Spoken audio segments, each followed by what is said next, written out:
Be here now. Just be here now.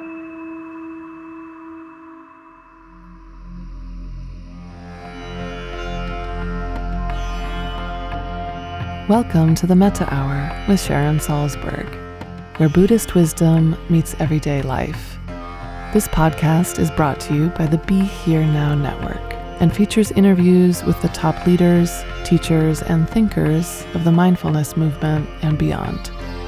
For more information, visit BeHereNowNetwork.com/Sharon.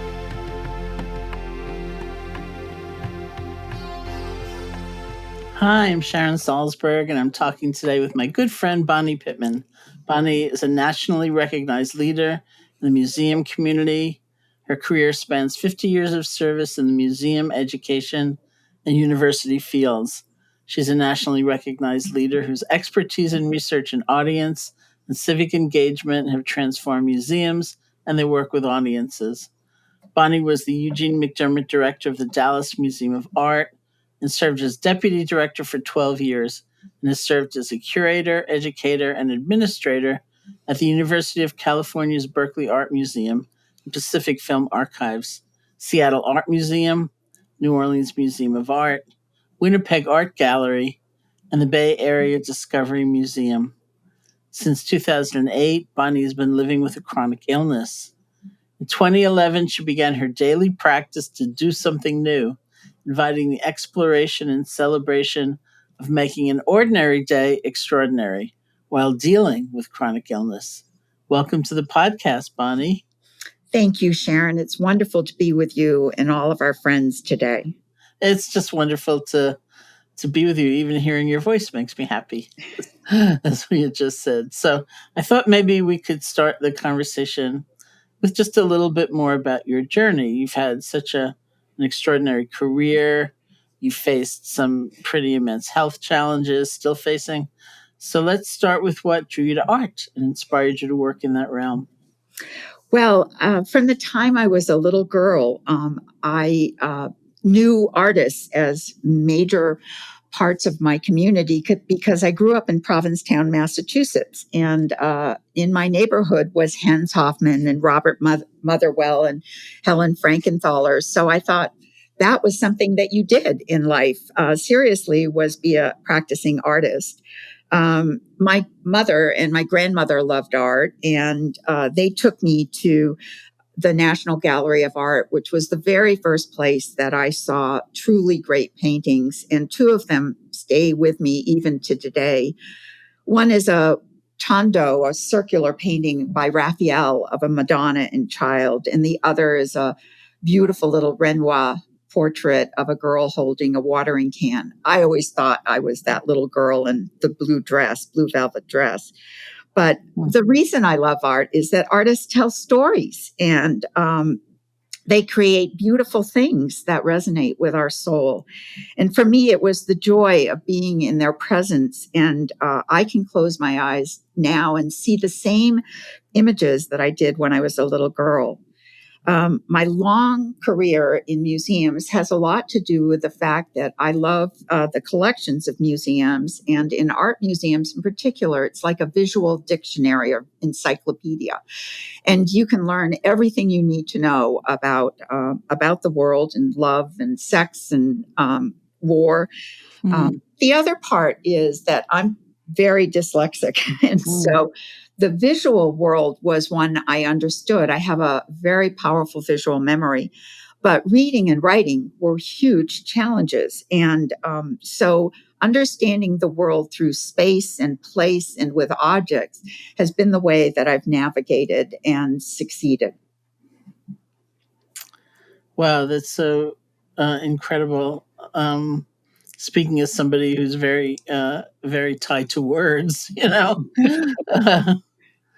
I think for many, as they think about art, it's maybe enjoyment or entertainment or something, but not necessarily an entryway or very connected to contemplative practice. But it does seem to me that a big part of your motivation and curation is to facilitate deeper questions. And I'm wondering if you can say a little bit about how you see art fitting into life and what Yeah. role it can play in our experience.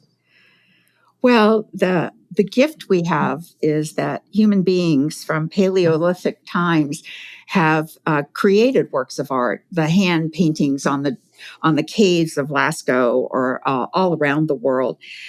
Art tells these stories, as I mentioned, of our lives, our successes, our failures, of the tragedy and the beauty of being in this world. And these visual records are really very similar to the stories that we see in literature.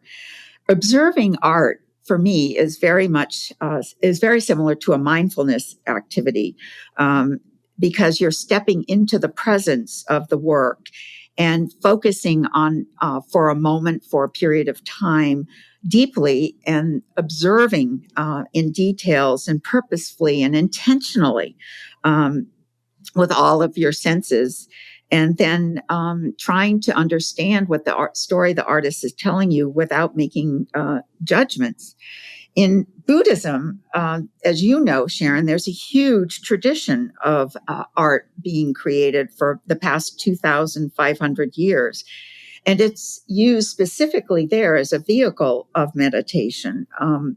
And what I love is that in Buddhist art, we have not only the paintings and calligraphy and poetry and gardening, but it's also flower arrangements and tea ceremonies. Of all of the art forms in Buddhist art, the one that resonates the most with me are the great mandala sand paintings. Mm-hmm. They are so intended to demonstrate this key thought that art is temporary, its meaning is timeless. Art is temporary, but its meaning is timeless. And the colorful mandalas, with all of their exquisite detail and the deep meanings that they have in the individual symbols in it, are then brushed away at the end of the week in a breathless, for me, ceremony. They're destroyed and gathered up. And then the sand that is gathered up is dispersed into water, and the mandala's healing powers are carried forward. So that concept of interconnectedness, of all of the work of art being really a part of life and the future, is very much in the presence. In Buddhist art, it goes on for so many wonderful examples, but I just want to mention another very different artist, Claude Monet, who is a painter of the moment. And he did 5 series of in his thousands of paintings that he created, representing the different times of day, the seasons of the year, and specifically focused on how light was affecting water lilies, haystacks, Rouen Cathedral, the Houses of Parliament, or even simple poplar trees. And he painted them over and over again, so that he could understand the dramatic differences of the interplay of light.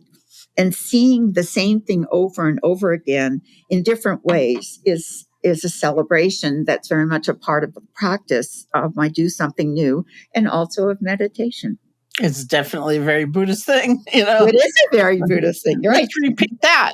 You know, like, it's very true. And, you know, I'm thinking about a conversation I've talked about many times on this podcast that I had with Bell Hooks some years ago when I was working on the book Real Change, which was sort of about the inner work of mindfulness and outer manifestations of bringing change to the world. And Bell Hooks told me that she didn't really like the term social action, because she said for some people it might only imply protesting or marching or something like that. And she looked at me and she said, "What about art?" Yeah. You know, which might totally dissolve our stuck place, you know, or some idea that we're holding that suddenly we're looking from another perspective altogether. Right. And that's what artists do. I mean, there are so many artists that use this in this changing perspective in their artwork. Richard Diebenkorn did 145 paintings of ocean parks in the Ocean Park series, basically looking out his window to the Pacific Ocean. And they're totally abstract. You wouldn't necessarily know that they were, this view of the beautiful blue Pacific. And the colors change in all of them, and the abstract forms change in all of them, but there's a resonance there. And there's so many artists, Duchamp or Brancusi, Georgia O'Keeffe, who do this over and over again because they see something anew. And that new is the gift that they then share with us. That's one of the things I think about art, is that these works are intentionally made to be shared. That's interesting. That's very interesting. I also am thinking in listening to you about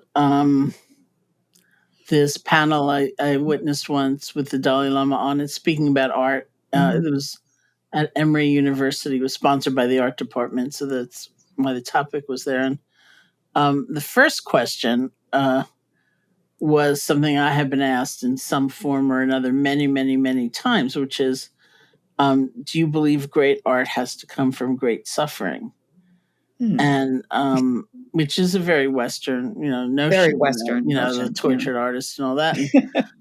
So on the panel with the Dalai Lama was the writer Alice Walker and Richard Gere, the actor. So they spoke first, and Alice Walker said when she'd been younger. That had been like her mentors had been very much coming from that perspective, and she just believed it. But then as she got older and happier, she thought her poetry was getting better.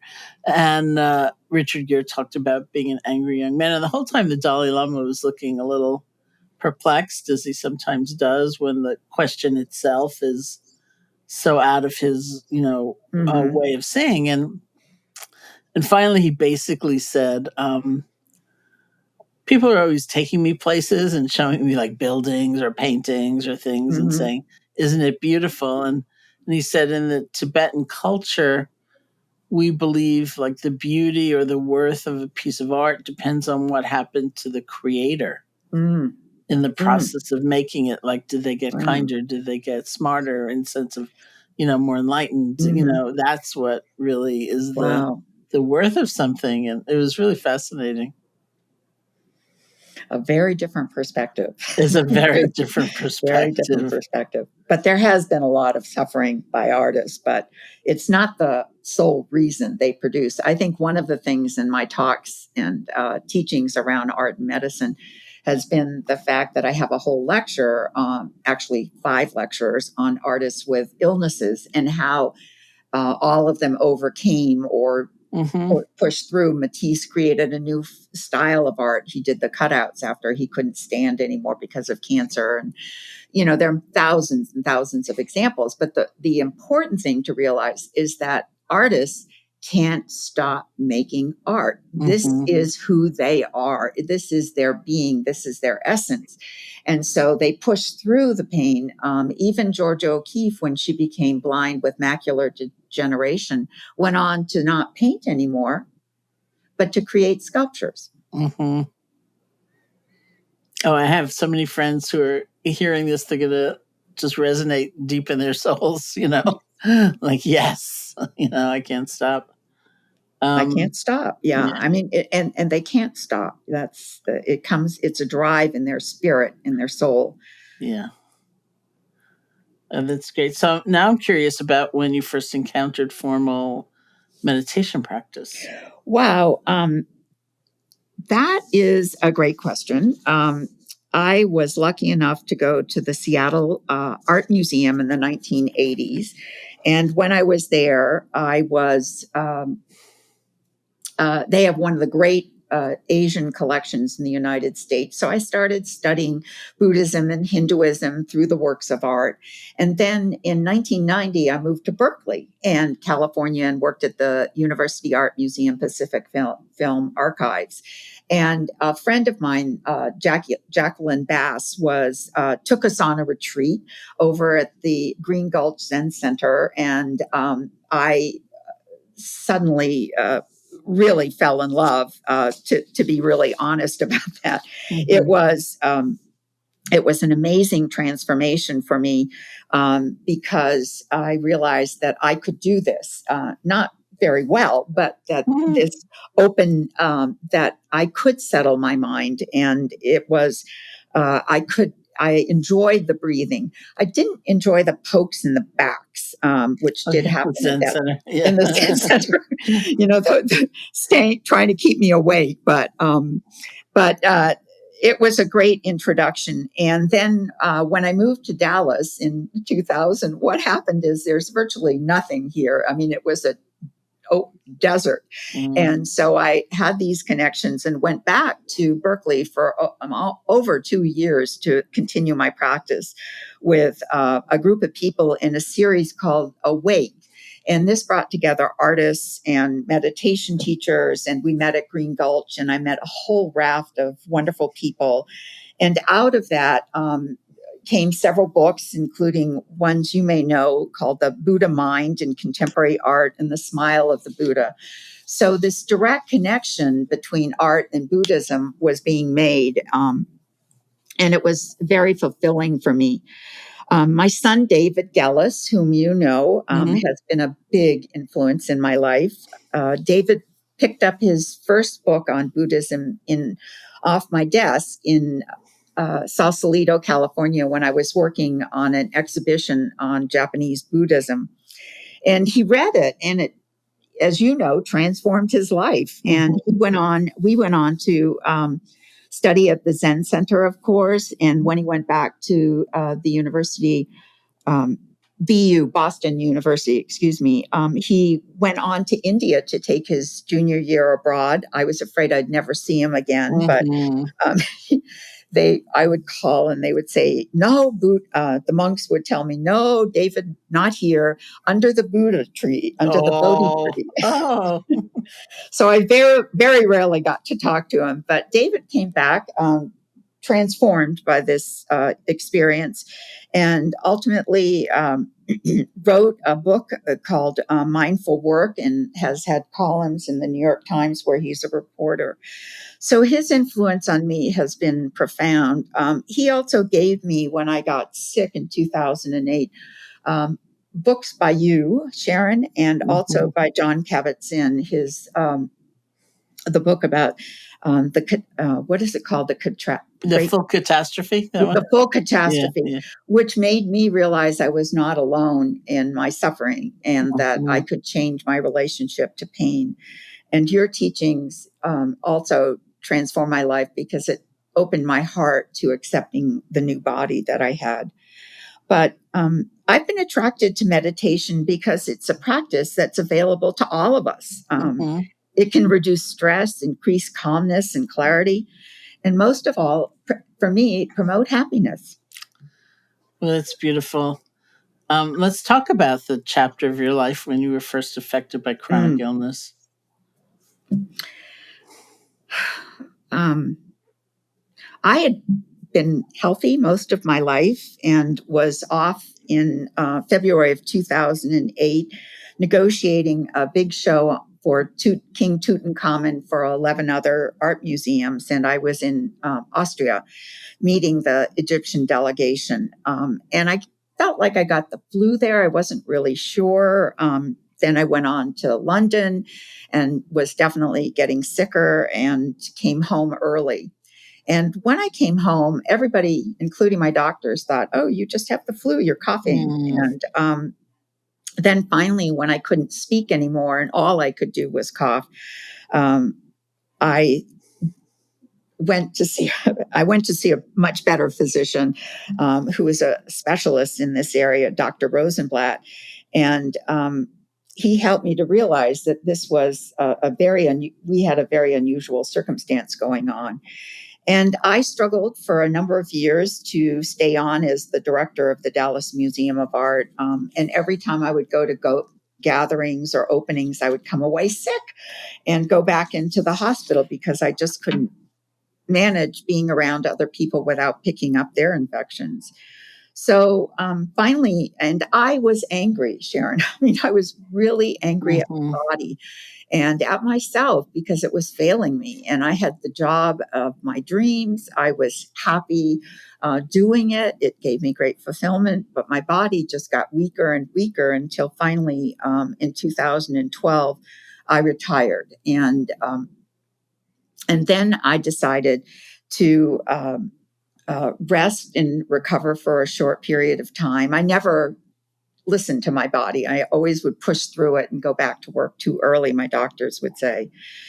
And happily for me, around that time, the University of Texas hired me. And because teaching schedule is public, but not as public as being an art museum director, I was able to succeed and begin teaching at the medical school at UT Southwestern and also at the Center for Brain Health. So my life changed. But the illness is still with me today, 13 years later. It's just a part of who I am. And now I accept it. In the morning, I get up and do a body scan. I don't get up. After I open my eyes, I think, what a gift it is that I'm here and I'm breathing, even though every breath hurts, almost like 1,000 knives going in and out with each breath. And that pain of breathing is a source of life for me.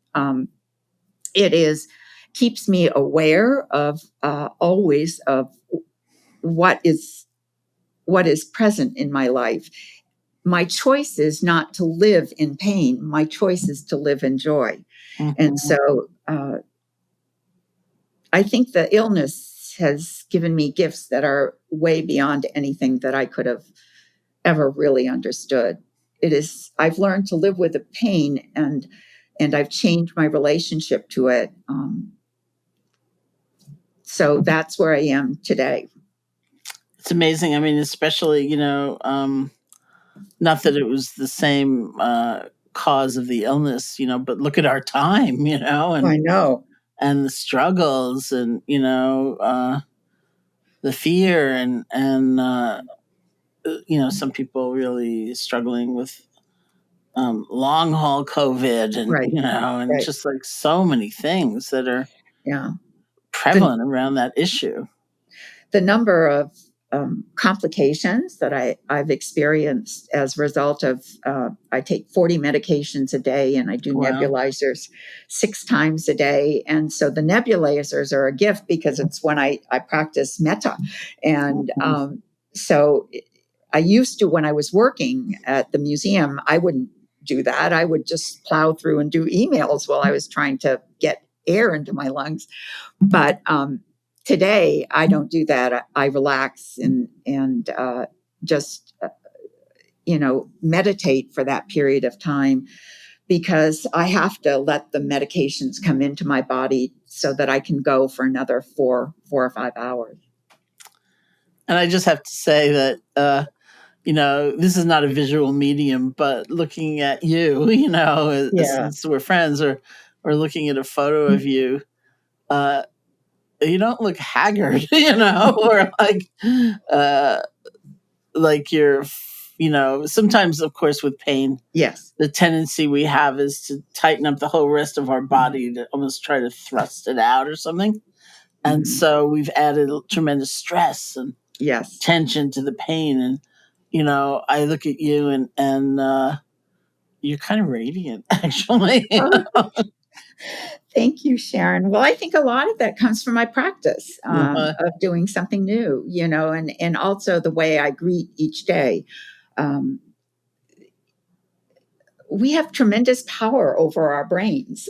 We may not have a lot of power, I've learned, over your body, but I've learned through all these years of meditation that even like this February, I had a terrible accident, was in the hospital for 6 weeks. And I listened to you and John for hours and hours at a time as I was recovering from surgeries and going through trying to learn to walk again. And, I could have sat there. A lot of the nurses would say, a lot of people would just sit there and be miserable, but you get up out of, you want to know, when can you get up out of your chair, your bed, and when can you walk, and when can you go down, and what is there on this floor that we can look at that we've never seen before? They would just, it gave them hope. And of course, I was in the hospital during COVID time, so I could have no visitors, and I lived on a lifeline of text messages and video calls. I mean, that was all I had. I'm wondering about this practice you just sort of referred to a little bit about doing something new each day, and where that came from. Well, it was on very specifically July the 8th, 2011. I got a call from my physician that they had done a biopsy and that they found that this was 2.5 years after I got sick, that the virus was growing in my lung and that it would continue to grow. We would see new specialists at all the great clinics around the country, but it was unknown what I had. And so I remember just leaning against my car in the parking lot and going, this isn't a real phone call that's happening to me. But I was picking up my brother at the airport. And when I got home, I told him this story and said, I think I'm going to have a glass of wine and take a rest. And that's what I did. And when I woke up, I always keep a pad of paper by my bedside. And I wrote down the practice. I'm going to do something new every day. I'm going to take an ordinary day and make it extraordinary through the power of intention. I can meet new people. I can go to new places. I can have new experiences and do new things with my friends. These experiences could be big or little, and new flavors of ice cream count. I don't know why I wrote that down, but I'm so grateful because I've had thousands of them. I cannot carry forward. So in a day that I do 3 or 5 things, I can't carry them to the next day. And I cannot count medical or work experiences. That would be too easy. So it was a way for me to start my life anew, if you can imagine, and to see if I could do this for more than a few days. I thought, I'll do this for a week or two. But the focus for me would be on beauty and joy and gratitude and connecting with people. And now I've been doing it for 3,703 days. My goodness. Do you ever get to like the end of the day and think, well, I guess there's always ice cream, like you said. There's always ice cream, but it only counts the first time, Sharon. So last night I had passion fruit ice cream, which I'd never had. But once I've had that scoop, it sits in there, and I often have ice cream parties. And also at the end of the day, yes, at 11:45, I have a prepared drawer. Over the years, friends have given me games and toys to play with. One night I went out and danced in the light of the moon. Another time, another time I went out.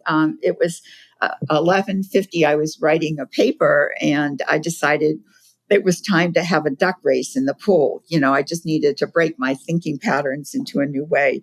So it's a gift to realize that it's brought a lot of play and joy into my life by intentionally doing something new every day.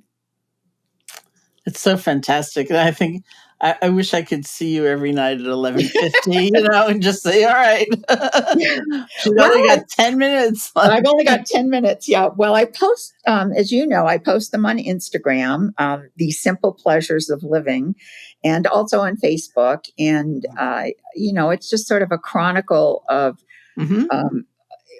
this journey of celebration.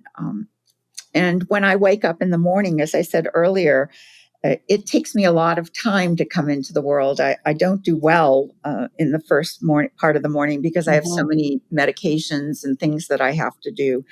And I have to attend to them because if I don't do them, I'm not going to get through the day. So my focus in the morning, there's a wonderful quote by Montesquieu that says, "In the morning when I wake, that morning is filled with a secret joy. I see the light with a type of delight, and the rest of the day I am happy." Wow. So that's my morning mantra. Wow. Oh, well, you're especially, I mean, your practice and you Yeah. are especially inspiring because I think about, well, like you in the hospital when you couldn't get visitors. Right. You know, so much has been taken away from people in just the Yes. current circumstance. And you know, so there's limitations, there's Yes. real aloneness, there's physical pain. And yet, you know, listening to you, it feels so expansive. It's so open. Oh, thank you.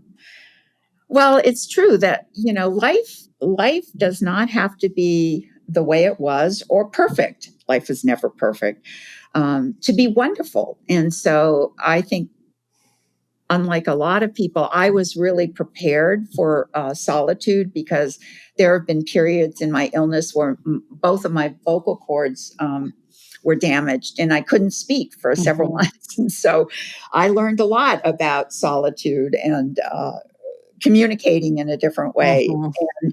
And that what has helped me with my Do Something New practice is the celebration of little things in life that can become discoveries and lessons for the larger for my life in a larger sense. And I know that as the practice has evolved over time, you have expanded it considerably, and you're working alongside. Now you're working alongside neuroscientists at the Right. University of Texas at Dallas's Center for Brain Health. Yes. And you are the director of Art Brain Innovations, you know, which is a great title. And you're Right. also teaching now about the interplay of art and health at UT Dallas and UT Southwestern Medical School. It's all true. What does the director of Art Brain Innovations Yes. do? What does it do? Well, I am very lucky that a dear friend of mine, Sandy Chapman, invited me to give my very first lecture on Do Something New. I went over and was visiting with her, and I told her about my practice. This was when I was only about 2 years into it. And she said, "Oh my gosh, do you understand how important this is to the development of the neoplasticity and the dopamines and everything?" These were all words I had never heard about. I mean, I didn't know anything about that. And so Sandy invited me in to give talks and presentations to staff and to the public. And they became more and more popular. And it taught me that brain health is just as important as the health of your body. And we don't give it enough attention. And here I'm working with a wonderful team on my Do Something New practice to develop units that we can teach for a major 10-year study that the Center for Brain Health is doing called the Brain Health Project to help people improve their brains. And my sessions will deal with gratitude and nourishing relationships and all the different things that I do as part of the discoveries in my practice, and hopefully will lead to a way in which people who go through the practice in the Brain Health Project can develop new habits that will change their lives and help them to become better at developing novelty and curiosity in their lives. What are the researchers finding in response to the brain encountering novelty? Yeah, well, that was that they have at the Center for Brain Health been very kind to me because, as you know, I'm a lay person. I'm not a neuroscientist. I'm an trained art historian. So I understand the concept of novelty because that's how great new trends in art as we move through the history of our visual culture, the most dramatic being that we can remember is the move from realism to abstraction at the turn of the century, and then later in the 60s to abstract expressionism, where you didn't have to have a content to your painting. And so I understood the concept of that, but now I understand that novelty, by its very definition, is that it is something new to us, and it's a new experience, and it can take many forms. You can develop new skills, you can buy a new outfit, you can listen to new music, you can go traveling. All of these are novel experiences. But one of the great researchers here, Dr. Jeff Ling, who is the co-director of the Brain Health Study, points out that novelty is a contributor to improving our brain health. And when you do something new, you lay down new neural pathways that are associated with developing your memory. And our brains are plastic in that they can constantly build and renew themselves, and that these new neural pathways that we develop through the practice of doing something new can prevent things like Alzheimer's and Parkinson's disease, or diminish, not prevent them. I didn't mean to say that at all, but can help a person in those suffering from those diseases, because we're staying ahead of the problem rather than just focusing on trying to treat the patient. Novel experiences are critical to our brain. They're part of how we have our developed curiosity. They create new networks. They encourage our creativity. It's critical. The other thing that another scientist, Dr. Ian Roberts, pointed out is that dopamine, which is really critical to the development and the giving us spurts of new ideas, comes from doing something new, comes from novelty. And of course, novelty makes us happy when we do new things. Sometimes we succeed or fail, but this idea that we're developing pathways, we're expanding the use of dopamine to keep us motivated and living well. Without novel experiences, creativity, innovation, they begin to stop developing in our brains, especially when we get older. I'm 75 and doing this every day. So their insights have helped me to be encouraged about my practice and to put it into a new light, which I hope to write about in my new book. Yes, I want to talk about your book in a second. But before we do, going back to kind of where we started this conversation, it seems that to me that the novelty doesn't have to be something dramatic. It could be Monet looking at a turn of the light on the same old object, but that change in the light is actually a significant shift. And that's it. That's exactly what Do Something New is about. It's just like meditation. It's about the intention to notice it, that you're out there seeking these things, looking for these special moments. And it's the ability to focus with attention when it happens and to record it. I take thousands of photographs. I have 55,000 photographs on my little iPhone. Really? Yes, recording my days as I go through them. And at night, I might write about one of them, but there are always 5 or 6 events that have happened. And it's but you can't accumulate, right? Yeah, I can't write that many. It takes a lot of time to write these little, for me, I try to be very thoughtful, but I write them down or I photograph them. And it is the hook here is just like Monet. It's the intention to look and absorb the ideas, and it's the attention it takes to really be fully present and capture them and remember them. And so that combined experience can make for something new to do. I think that's so important, because otherwise we get into that spiral of like, I need radical change right now. I need more stimulation. I need, I can't look at that old haystack anymore. It's like too much. So tell me about your book. Well, I've started. One of the things I decided to do is actually mention the fact that I was going to write the book to you today and to the listeners, because it will make it manifest itself. But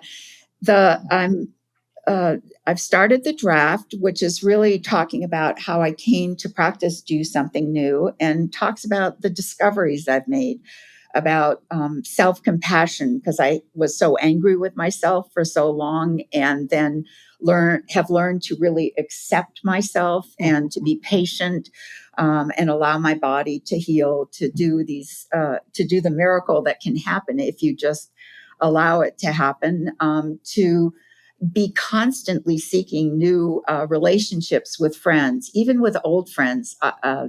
When they come over and visit for a cup of tea, I'll say to them, "You're my something new today," and they go, "Oh no," because it means I want to know something about that person that I've never known before. And you can get, tell me about your mother and your relationship with your mother or your father or your children, or what is something I don't know about you. In my case, many listeners would never expect that I was a great sailor, which I was for a long period of time. So I seek out those moments to really focus on. But the book is basically going to be about resilience, how there can be a lot of obstacles in front of us, and bad stuff happens to all of us, and it does. But you can learn to accept it and to move forward and to start again. And just like meditation, in life, you need that ability to take 2 steps forward and 4 back, and then 2 forward and 2 forward and 2 forward, and then 3 steps back. Mm-hmm. It's not a straightforward path, but it is a path that can be beautiful and inspiring if you allow yourself to open your heart to it and to others that are around you. So those key discoveries of playfulness, joyfulness, gratitude, compassion will be parts of the story in the book. It's really exciting. So you have to remind me to get it done. I will completely remind you, because I think it will be such a huge service, really, and fun to read too. Yeah. You can list some of the ice cream flavors. Now, how many days have you been doing Do Something New now, did you say? I've been doing Do Something New for 3,703 today. Wow. 3,703. So a little over 11. I've just started my 11th year. Wow. Yeah.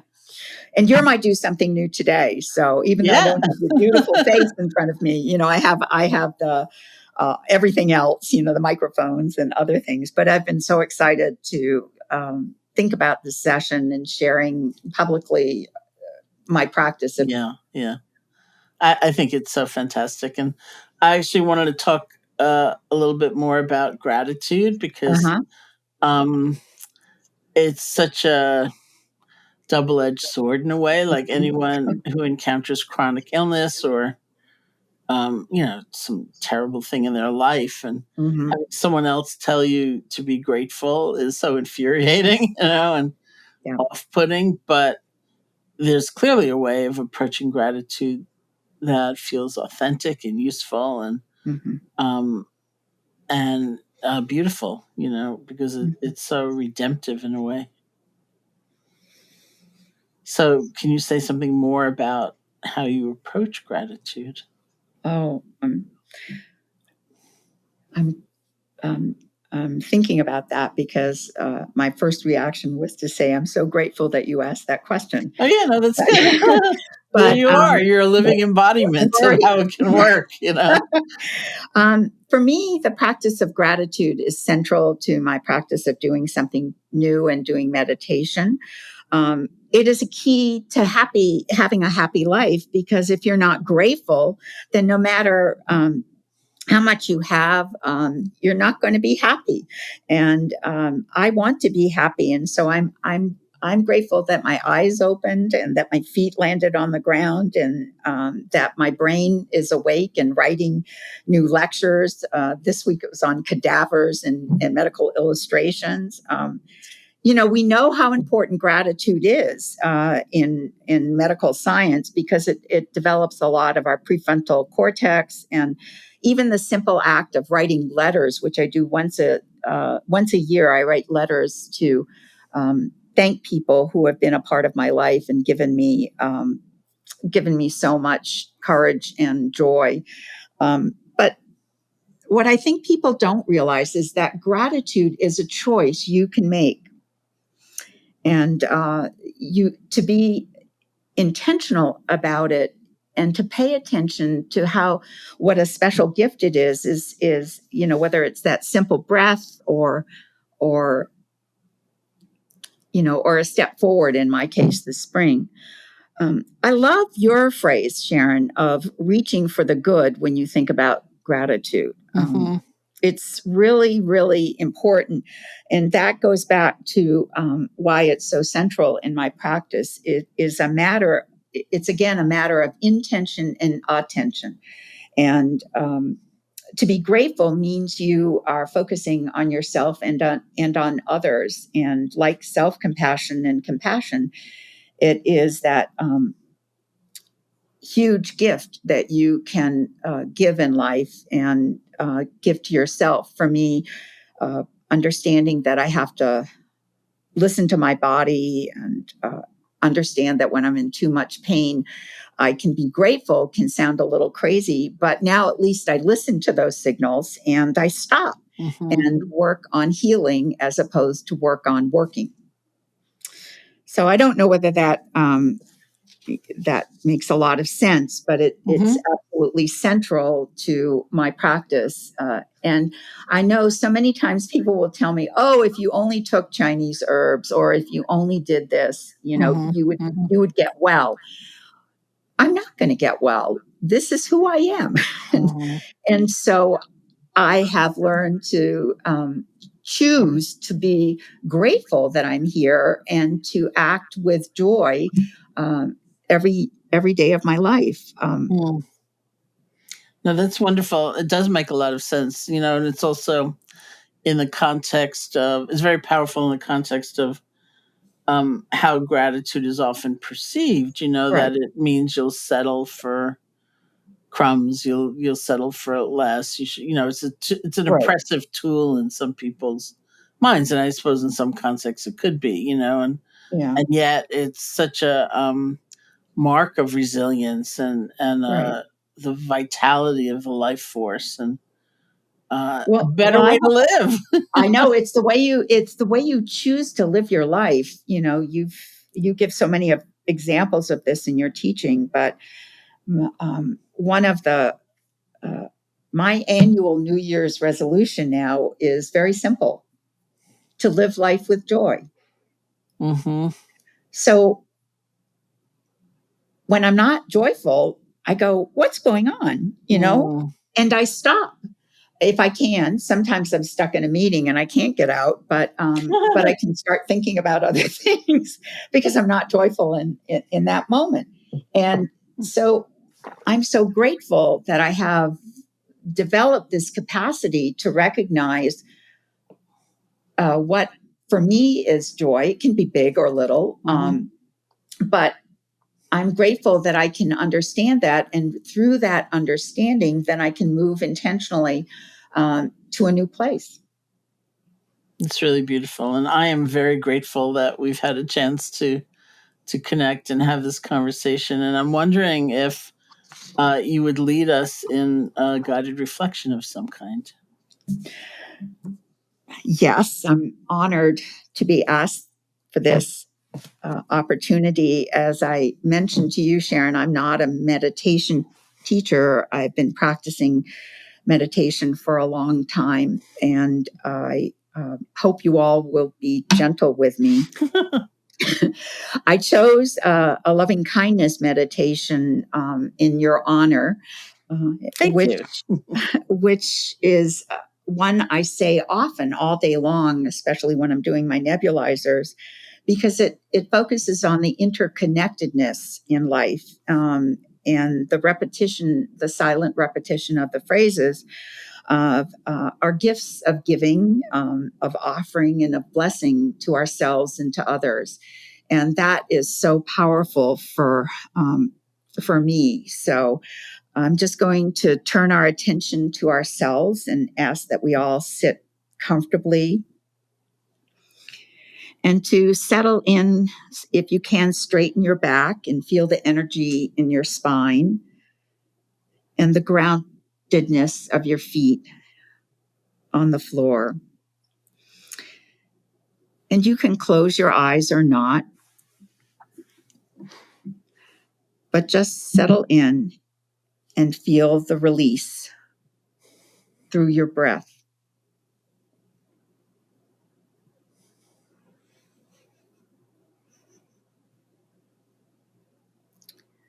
Let's start with our breath going in and breathing out.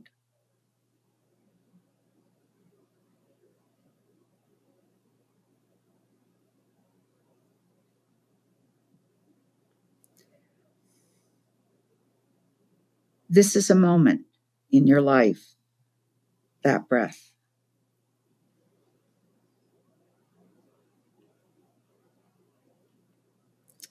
Your mind will wander, as Sharon advice always reminds me. When I notice this, then I rest my attention on those thoughts and bring them lightly back like a butterfly landing on a flower.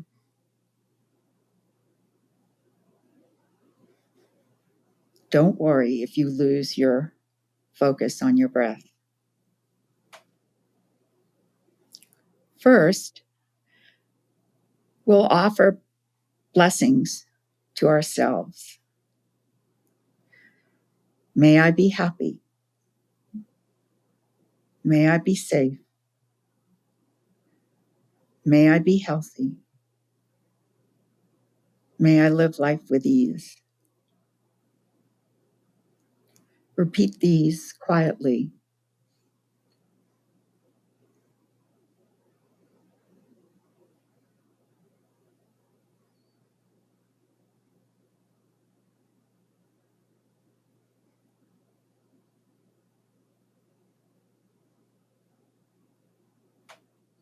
Rest in your body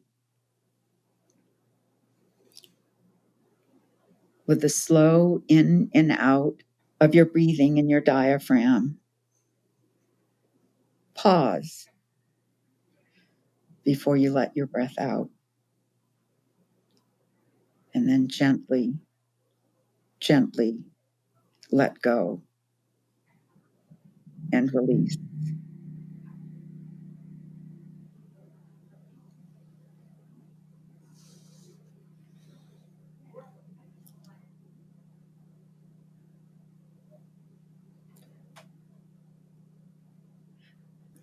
Now think of someone who has inspired you, someone who makes you smile, and bring them into your mind and offer the phrases of loving kindness.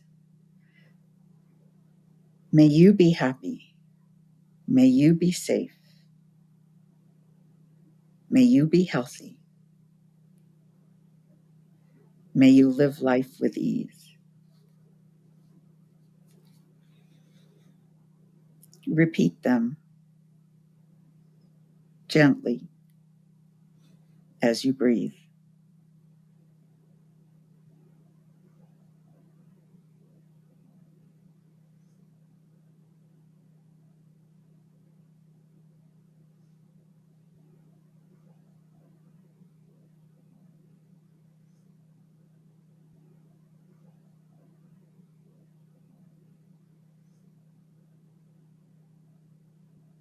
And as you focus on your breath, remember that this is a moment of true life.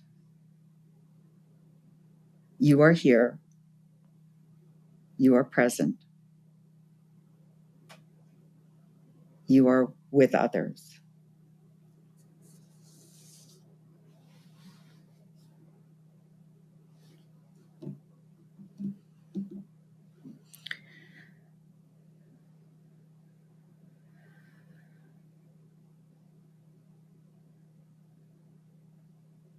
Now, let's call to mind someone who is struggling now. Bring them into your mind. and hold their hands.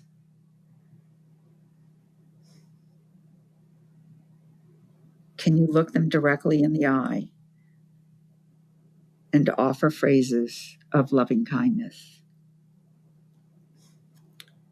May you be happy. May you be safe.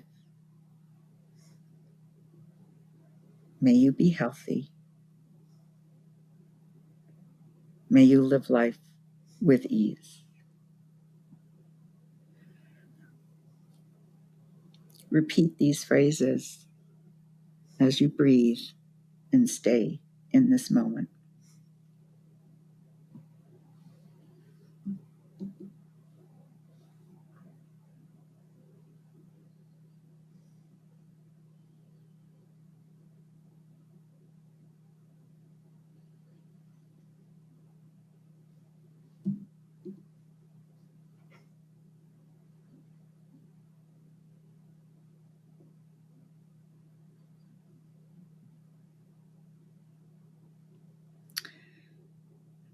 Now let's call to mind all creatures, all beings everywhere, near and far, known and unknown, the world that surrounds us in beauty. This is my favorite. As the chorus sings, may all things be happy. May all things be safe. May all things be healthy. May all things live with ease.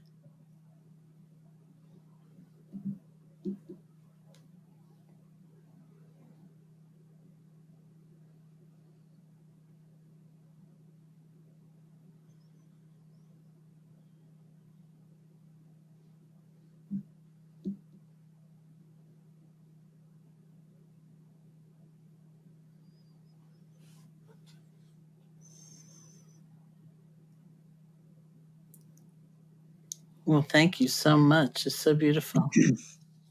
Thank you. I love these because the offering of this metta, because it's the only moment we have, and to be fully present and to rest in joy. And when we begin to open our eyes, you recognize that you've been giving gifts of kindness and love and blessings to others. So that's why I love this meditation so much, Sharon. And thank you for teaching it to me. And thank you to the audience for listening. Oh, well, thank you so much for coming. And to learn more about Bonnie's work, visit www.dosomethingnew.org or check her out on Instagram at Bonnie Pitman, BonniePitman. Thank you all for listening. This has been the Metta Hour podcast from the Be Here Now Network. May you be safe, be happy, be healthy, and may you live with ease. Hey folks, thanks for listening. To learn more about Sharon and her ongoing teaching schedule, as well as online courses and a free guided meditation, check out her website at SharonSalzberg.com.